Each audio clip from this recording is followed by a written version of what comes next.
In this tutorial, we're going to develop a heat map of species distribution using a process known within ArcGIS as a spatial drawing. The first thing that we're going to do is obtain some data that we're going to use to actually create this visualization of a heat map. In the handout and on the website, I've listed several different data sources that we're going to collect data from. The first one is a series of species distribution points. If you open up any web browser, and we'll head to a location called iobis.org/mapper. Here, it gives us access to a very large database of many millions of points of species distributions around the world. All we're going to do is access the taxa tool here, and we're going to search for a species of cold water coral known as Lophelia pertusa.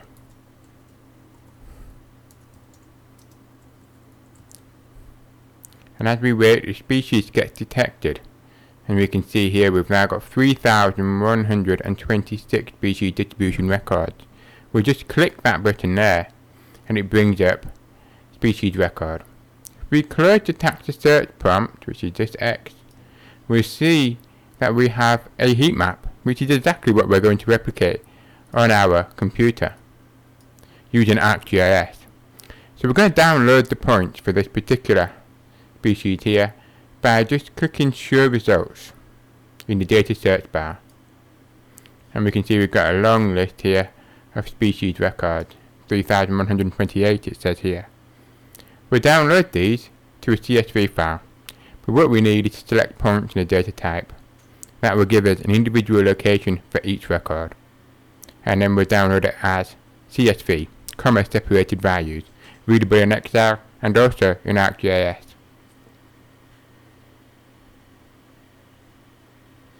We see that file has downloaded onto my computer. I'm going to copy this file into a folder that I'm going to use to hold all of the files within my exercise.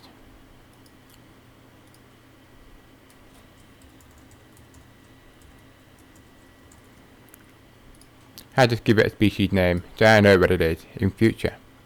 The next thing we're going to do is download the distribution of marine protected areas.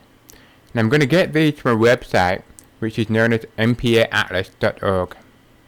And I go to the data section in order to download it. We'll just head to the main website first.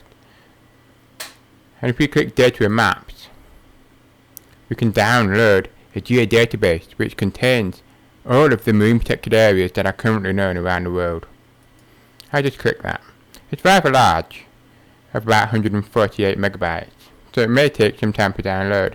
Whilst we wait, we'll just have a look at the interactive map, which shows the distribution of marine protected areas.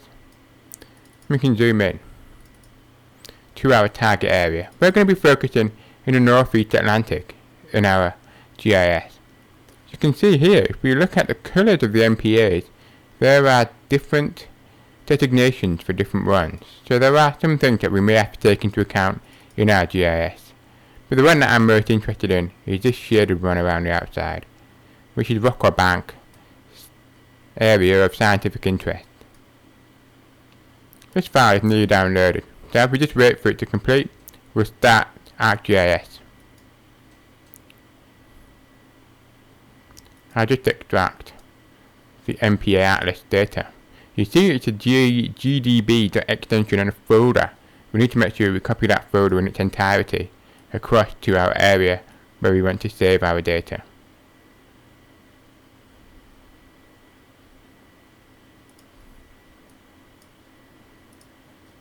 Okay, so ArcGIS is now loaded, but the first step we're going to do is add in our species data, the Lophelia pertusa data.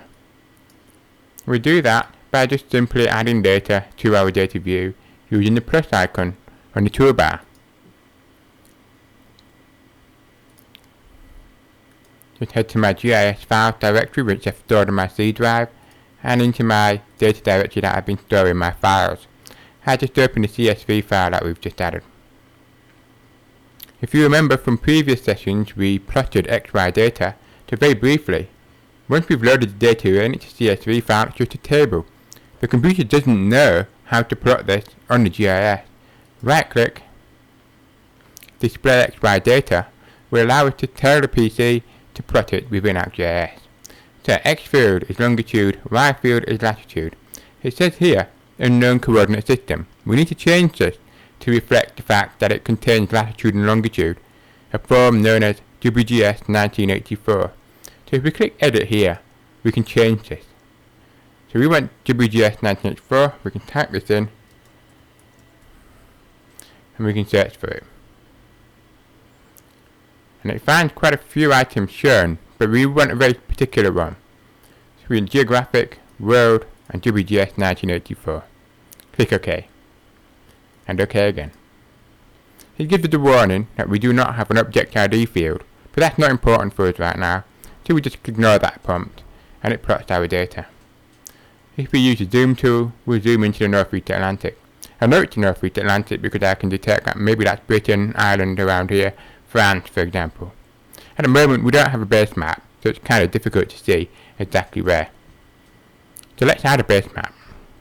If we go back to a web browser, we're going to download some bathymetric data using the GMRT map tool. It's sometimes slow to load, so we may have to wait. We'll come back to this in a second. So right now in this area, let's add in the MPA data. So here is the GDB. We can see now that we've got a little icon that looks like a silver or grey cylinder. If we double click it, it takes us into the geo database and shows us that there's a polygon shape file within.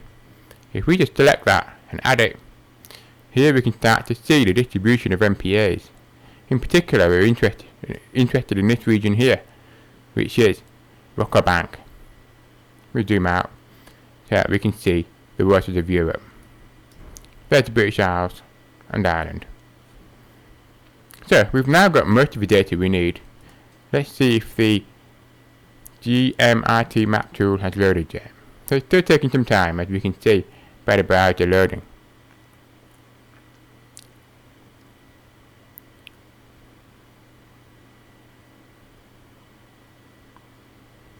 What we're going to do is zoom in to this region here, which will allow us to download some data. If we left click and drag, we'll be able to select a region of interest. We'll just pan first and zoom in a bit. So we select that tool again, and this time I'm going to select a real area that I'm interested in. If we click create grid file here, it's going to extract data for this region that we can then use in our GIS. So click create grid file. Again, it's slightly slow to bring up this kind of prompt that we want, which is the grid download. So we're just going to make a few changes to the standard default settings. The first one is we want a GeoTIFF file. We just use that and import that straight into Arc. And we're going to keep the grid resolution low, just 2 megabytes in size. It shows that there's about 2.2 kilometers of the grid cell size. It's quite small, but we would use this only really for visualization rather than for analysis. Then we'll click download grid.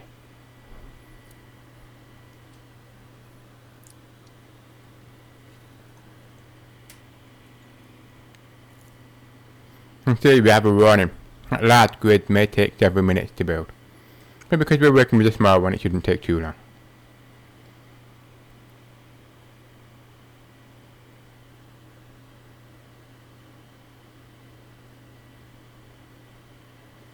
And there we go, our file is downloaded. If we open it, you see it's black if we use a standard image viewer. But it contains data, not colour information like a picture. So we'll just collect this and get this information out. Let's go to my downloads folder, sharing folder. I'll right click and copy. And I'm going to paste it into my data folder that I'm working from. And there's our data there. We're done now with the web browser. Let's click and drag this in. And here we can see now we're starting to get a bit of base map data in as well. it gives us an unknown spatial reference error for the topographic data that we just downloaded. But just ignore that for now. We're not too important, not too interested in what's happening there. Okay, so here we are. We've now got a bit of baseline data in, we've got our point data of our species locations, and we've got our MPAs. We've pretty much everything we want to develop a visualization. However, it's not very interactive, it's not very intuitive to see, because when you get clusters of points like here, you can't really see more than one point in one location. Especially if we were to export this as a file for something in a report or a paper, it would be very difficult to see the nitty-gritty of that information that we want to capture. So let's turn it into a heat map. Okay? So, first thing we need to do is we need to prepare to do this operation, and we need to make one small change to our species distribution layer. First thing I'm going to do is I'm going to export it into a shapefile, and I achieve that by right-clicking on the name of the species name events file, which is the visualization. That is just reading information from the CSV file. I'm just going to save it as a shapefile, just a quick way of just exporting some data into a format that we can work with a little bit easier. So I navigate back to my project folder, and I'm going to add a new folder in here, which is output. And then I'm just going to save this as Ophelia Pertusa shapefile, and I'm going to designate it as a shapefile, so it gives it an extension of .shp, and click save. All of these remain standard, and then yes, I'll add it to the map as a layer. I remove the old events file from my analysis. I'm not interested in that anymore. I now have a good quality shapefile. We're going to undertake a process called a spatial drawing. So first thing I'm going to do is I'm just going to add a field into this particular shapefile, which will allow us to count how many observations fall within a particular grid cell. And I'll show you how to make that grid in a moment, but first we need to prepare the data for this gridding operation. So we are going to open the attribute table, and we achieve that by right clicking on the name of the shapefile and going to open attribute table. And we see here we've got a huge amount of metadata within our table, and we have a tremendous amount of records, 3,126. We're just going to add in a new column, and we're going to call that column count and give it a value of 1. What I'm doing is I'm just weighting each point with the same number, and we're going to add that up when we have, if we have, for example, 3 observations within a single grid cell, we would get a number of 3. If we had 1, 1, 10, 10, and so on. We're just giving it a number that we can add up when we do the spatial drawing operation. The way we add a field is just by, in this table options drop down, we click add field. We give it a field name of count. We leave it as a short integer because we're just going to give it the number 1 and click OK. This is added on the end here, and we can see the field of count. What I'm going to do now is use a field calculator just to give each record the value of 1. And I achieve this by right clicking on the column name, count, field calculator. It gives us a small warning about calculating outside of an edit session. We'll just click yes, continue. And then all we're going to do is add in 1 in the big box here, count equals 1.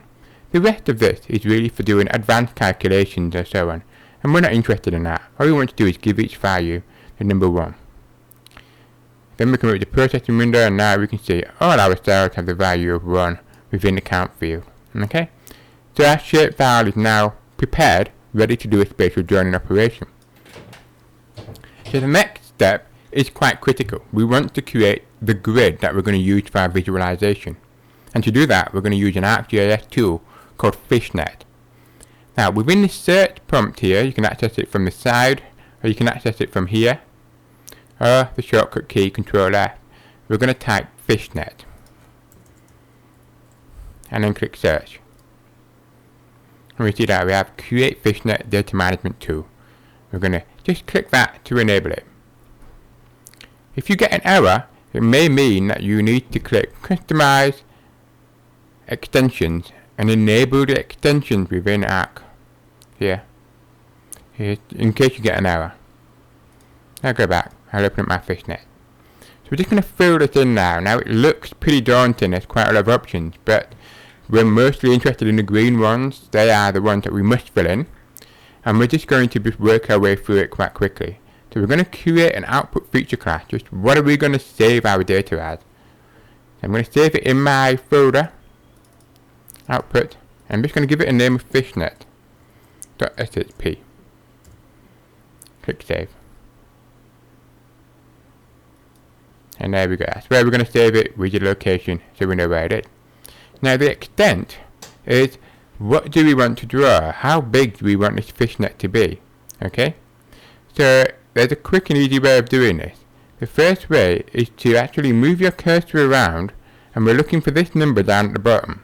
So we want the upper left, or top right, we want the bottom left. So we want to try and get these numbers in.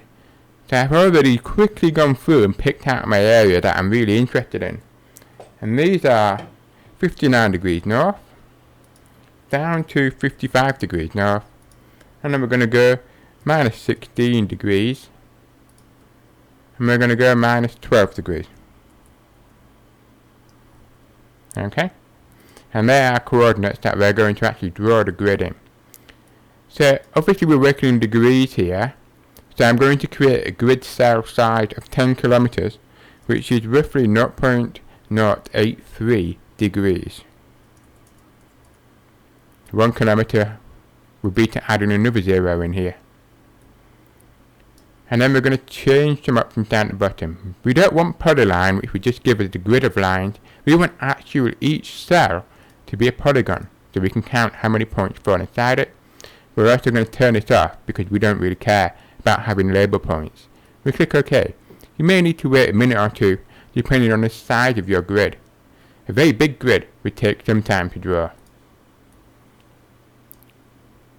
Okay, so here is my fishnet that I've just made. And you see it's been added onto the left there. And it's just basically a grid of cells, each around about 10 kilometers in size. Okay, so what I'm going to do now is I'm now going to do a spatial join between my fishnet and my species distribution points. So I want to know how many points fall inside one of the cells of the fishnet. So I'm going to join the points to the fishnet. And you achieve this by right clicking on the name of the fishnet. We're going to go joins and relates, this option here, and join. You see we have an option here to join data using attributes from a table, or to join data from another layer based on spatial location. This is the one we're most interested in. Just click spatial location. It's spatial join.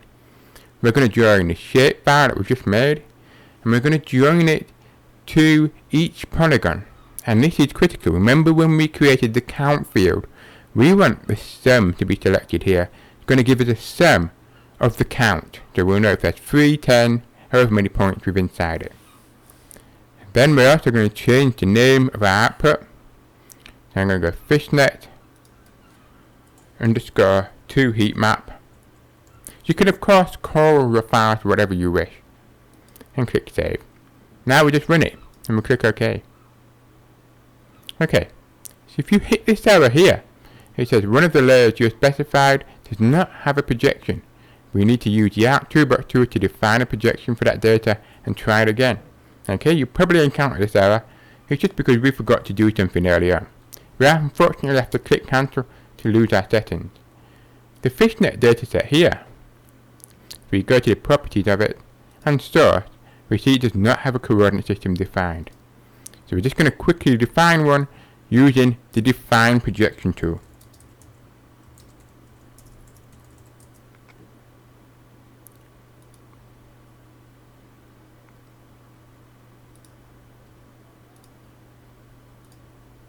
And we are going to give it the coordinate system of GPGS 1984. I'm just using the layers here to quickly access it. You can of course go through geographic coordinate systems, world, and then right down to the bottom. Or you can search for it in the box.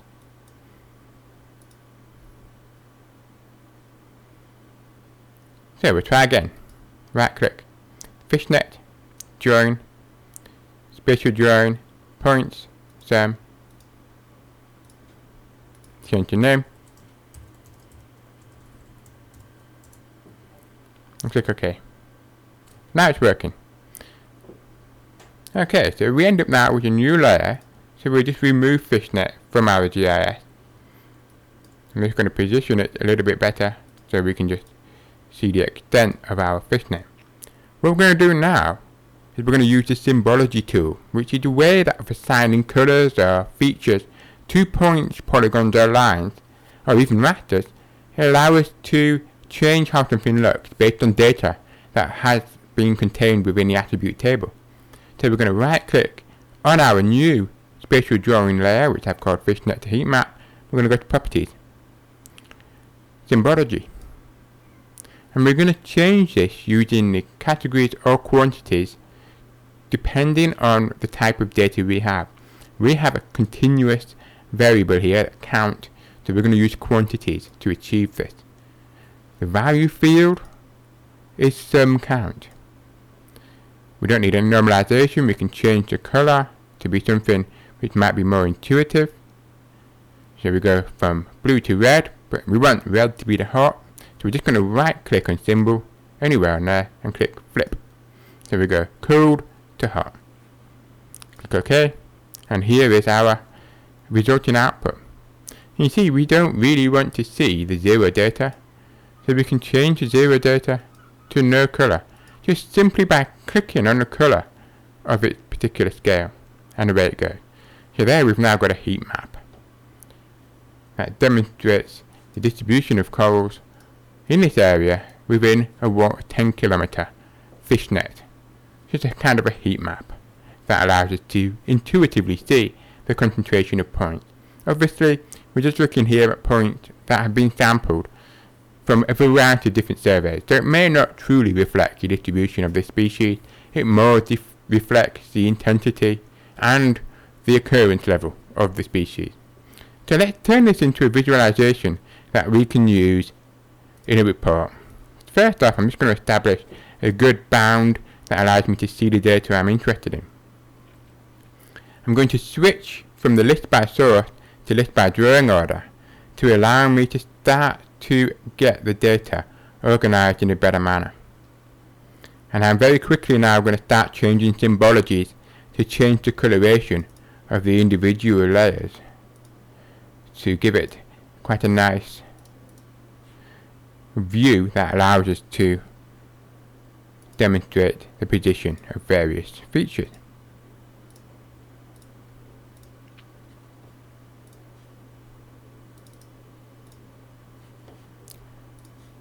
I'm not too happy with 3, it's a bit too much there. Okay, right, so switching to layout view will now allow me to turn this into a print map. But we want some grid coordinates around the outside, so I'm going to right click, go to properties, and I'm going to add in a grid, specifically a graticule grid.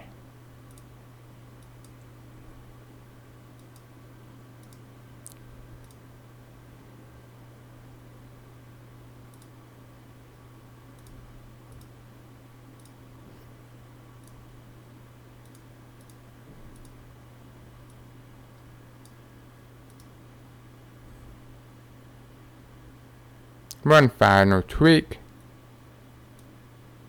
We now have a grid that can be printed and entered into a report. File, export. Remembering to change the DPI to make sure it's of sufficient standard.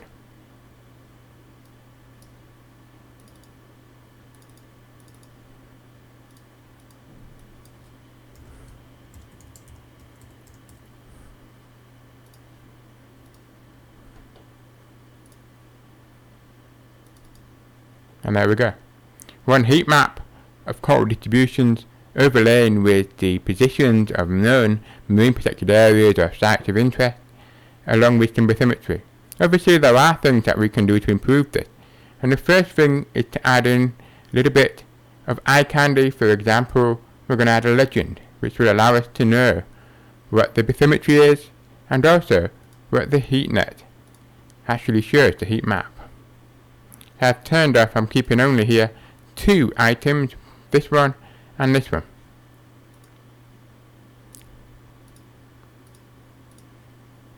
And there we have a legend that we can add into our particular map. We want to change some things.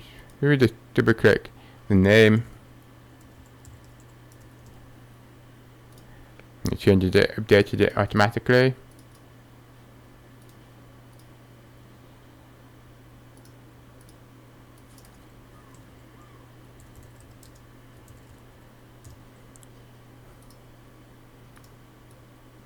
We can try and fit these onto the map if we wish, or we can leave them off to the side. It depends on how you wish to deal with it.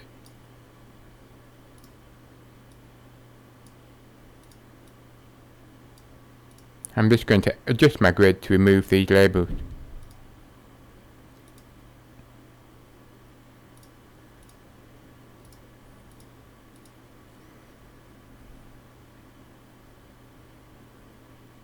And there you go. So, that's how to create a heat map and end up with a print map that you can add into your report.